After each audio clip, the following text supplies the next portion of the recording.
नमस्कार, मैं विद्याशंकर तिवारी हूँ InKhabar.com के लिए। और मुद्दा है कि हमें चाहिए आज़ादी बोलने की, और वो आज़ादी कितनी होनी चाहिए, और यदि उस आज़ादी का आप उल्लंघन करते हैं तो उसकी सज़ा कितनी होनी चाहिए। क्या बोल सकते हैं और क्या नहीं बोल सकते हैं, क्या मीम बना सकते हैं, क्या कार्टून बना सकते हैं, क्या इस पर भी बैन लग सकता है, क्या इसी पे बातचीत करेंगे। चूँकि पश्चिम बंगाल में प्रियंका शर्मा का मामला काफ़ी तूल पकड़ रहा है कि उन्होंने ममता बनर्जी का एक मीम क्या बनाया, उन्हें तत्काल गिरफ्तार कर लिया गया और उसके बाद ये मामला सुप्रीम कोर्ट पहुंच गया। सुप्रीम कोर्ट ने शर्त रख दी कि आपको इसके लिए माफ़ी मांगनी पड़ेगी। उनके वकील ने मना कर दिया। इस बीच में पता नहीं कहाँ से कम्युनिकेशन गैप हुआ कि सुप्रीम कोर्ट की जो शर्त की बात है वो बाहर आ गई। अभी आलोचना और उसको लेकर के आरोप प्रत्यारोप लग ही रहे थे, तब तक खबर आई कि सुप्रीम कोर्ट ने कहा है कि आपको जमानत के लिए माफ़ी मांगने की ज़रूरत नहीं है। तो इसी पे बातचीत करेंगे। बातचीत के लिए हमारे साथ मौजूद हैं हमारे सहयोगी विष्णु शर्मा। विष्णु जी बताएंगे क्या मामला हुआ एग्जैक्ट। दरअसल प्रियंका शर्मा बीजेपी से जुड़ी कार्यकर्ता है। वहाँ उन्होंने ये, आप इसको डेरोगेटरी या किसी के लिए बुरा लगने वाली बात इसलिए नहीं मान सकते। दरअसल फेसबुक पे, सोशल मीडिया में कोई भी कार्टून, किसी का पिक्चर कुछ होता है तो ये शेयर करते हैं लोग, मजाक में भी शेयर करते हैं। हम लोग खुद करते हैं, कल को हम इस दायरे में आ सकते हैं। एक तस्वीर थी जो प्रियंका चोपड़ा की थी, या दोनों, प्रियंका ने प्रियंका की तस्वीर शेयर की। प्रियंका चोपड़ा और उनके पति दोनों एक फंक्शन में गए थे, हॉलीवुड से बड़ा फंक्शन था, और वहाँ प्रियंका चोपड़ा ने एक ऐसी ड्रेस पहनी थी जिसका दुनिया भर में लोगों ने जिस पे मजाक किया, या और बाल भी कुछ अलग तरह के थे। किसी ने ये किया कि प्रियंका चोपड़ा का चेहरा उसमें से निकाल के बाकी ड्रेस बाल वही रहे, वहाँ ममता बनर्जी का लगा दिया। वो प्रियंका शर्मा ने शेयर किया कि, और वो मजाक के तौर पे जनरली सबका हो रहा है, कोई नेता नहीं बचा है, कोई भी सेलिब्रिटी नहीं बचा है, ये हो रहा है दुनिया भर में, ये ट्रेंड चल रहा है और इसको लोग मजाक में लेते हैं। लेकिन वहाँ पर टीएमसी के कार्यकर्ताओं ने ये खबर की और पुलिस में गए वो लोग, और पुलिस ने गिरफ्तार कर लिया, और गिरफ्तारी के बाद उसे जमानत नहीं मिली। ये बड़ी दिलचस्प बात है कि सीधे सुप्रीम कोर्ट आए, और सुप्रीम कोर्ट ने भी जब ये बोल दिया कि आपको अगर इमीडिएट जमानत चाहिए तो आपको माफ़ी मांगनी पड़ेगी, वो भी बिना शर्त, तो प्रियंका शर्मा के वकील ने बिल्कुल मना कर दिया कि माफ़ी नहीं मांगेंगे। अब ये कैसे दोनों जजों की बेंच में कैसे हुआ कि खबर तुरंत बाहर आई, और क्या इम्पैक्ट होने वाला था आप सोचिए। सोशल मीडिया पे डिस्कस हो रहा है कि क्यों माफ़ी मांगनी पड़ेगी, क्योंकि जिन लोगों को नहीं मालूम कि फैसला बदल गया है। एक्चुअली इसके पृष्ठभूमि में जो एक दो मामले हुए वो मैं आपको बताऊं कि जब इन्होंने उसको शेयर किया, इनकी कथा सिर्फ इतनी ही थी कि उसको शेयर किया था, और जब तृणमूल कांग्रेस के कार्यकर्ताओं ने इनके ऊपर FIR लॉन्च कराई तो उसमें IPC की धारा जो है 500 लगाई गई, यानी कि मानहानि का, और फिर IT एक्ट लगाया गया।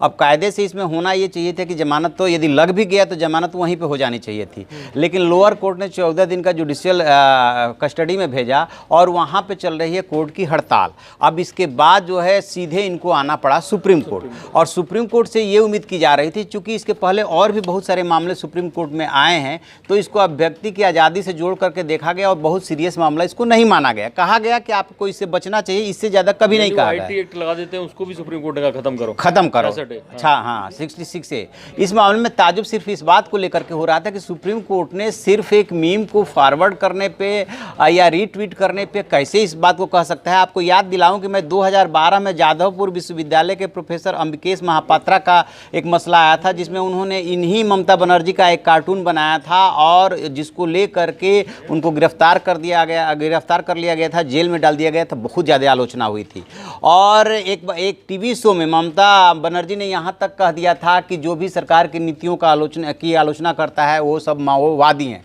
पश्चिम बंगाल में को लेकर के ये सवाल इसलिए ज़्यादा मुफीद बैठ रहा है कि वहाँ पे समय समय पे ये सवाल उठता रहा है कि जो कोई भी ममता बनर्जी गवर्नमेंट के अगेंस्ट आवाज़ उठाता है, चाहे जिस रूप में उठाए, चाहे मीम बना करके, चाहे कार्टून बना करके, चाहे बोल करके, तो उसे तरह तरह से प्रताड़ित किया जाता है। इस मामले में चूंकि मामला सुप्रीम कोर्ट आया था और सुप्रीम कोर्ट से ये उम्मीद की जाती है कि अब व्यक्ति की आज़ादी की वो रक्षा करेगा, लेकिन उसी से क्या ये चूक हुई। क्योंकि जल्दी सुनवाई में क्या होता है कि जो आज के दौर में चल रहा है, मे भी हो सकता है कि जो जज महोदय होंगे वो इतना सोशल मीडिया पे एक्टिव ना हो, वो ये सब कार्टून और ये सब शेयर ना तो वो कर सकते हैं, क्योंकि सुप्रीम कोर्ट के जज है। नॉर्मली मुझे अभी तक कोई ध्यान नहीं आ रहा सुप्रीम कोर्ट का जज मैंने कभी फेसबुक पे देखा हो, इवन ट्विटर पे भी नहीं देखते हैं, तो वो मॉनिटर तो करते होंगे अपने तरीके से। तो उन्हें ये लगा कि ये तो अपमान कर दिया इतने बड़े नेता का, ये ऐसा हो सकता है। उन्होंने कुछ बताया नहीं है इस फैसले वैसे की वजह। तरीका ये होता है कि जब हम बेल के लिए जाते हैं तो जो इनके एडवोकेट थे, इनके कॉल, वो पूरे मामले को रखते हैं तथ्यों समेत। लेकिन ये बात सुप्रीम कोर्ट ने अपने फैसले में कही कि हम ये जो माफ़ी मांगने की बात कर रहे हैं वो तथ्यों के आधार पर कह रहे हैं। तथ्य क्या है ये सामने वो है। अब तथ्य के साथ ये बताना, देखिए तथ्य दूसरी जगह, दूसरा फेनोमेना क्या चल रहा है, ट्रेंड क्या चल रहा है, ये फैक्ट के तौर पे माना जाएगा कि नहीं। ट्रेंड ये चल रहा है कि लोग कार्टून शेयर कर रहे हैं, मजाक कर रहे हैं और होता रहता है। लेकिन कल को कोई बुरा मान जाए इस बात को लेकर, उसको सुप्रीम कोर्ट ने उस वक्त जल्दी में निपटारे में बोला कि मेरिट पे सुनवाई हम बाद में करेंगे, अभी फैक्ट के आधार पे अगर आप माफ़ी मांग लें तो मामला खत्म हो। ये बात उन्होंने, जिसको उन्होंने मानने से इनकार कर बाद में उन्हें लगा कि मामला गड़बड़ हो गया, ये फैसला नहीं देना चाहिए, क्योंकि उन्होंने मना भी किया। मे बी सुप्रीम कोर्ट में आपस में डिस्कशन दोनों जजों में हुआ हो, उसके बाद उन्हें वापस बुलाया गया। तो ये भी बड़ी गलती मतलब होते होते रहेगी। तो ये भी तो हो सकता है कि सुप्रीम कोर्ट ने अभी फाइनल कुछ न कहा हो और तब तक ये रिपोर्टिंग हो गई हो कि ऐसा।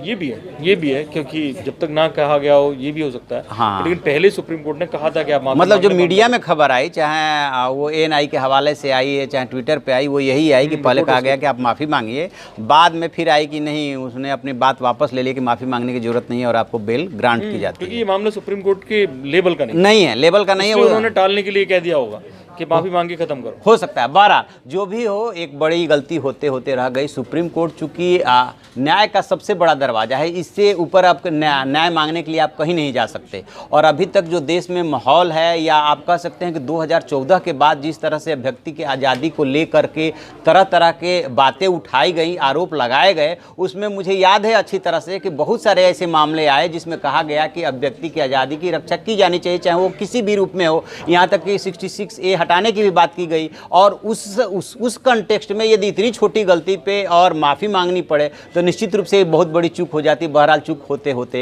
रह गई। तो हम इस खबर पे नज़र बनाए हुए हैं, जो भी इसमें अपडेट होगा हम आपको बताते रहेंगे। आप देखते रहिए हमारा डिजिटल चैनल इन खबर, उसे लाइक कीजिए, शेयर कीजिए और कमेंट बॉक्स में जाकर कमेंट जरूर करें। Thank you. इन खबर चैनल को सब्सक्राइब करें और बेल आइकन दबाना ना भूलें।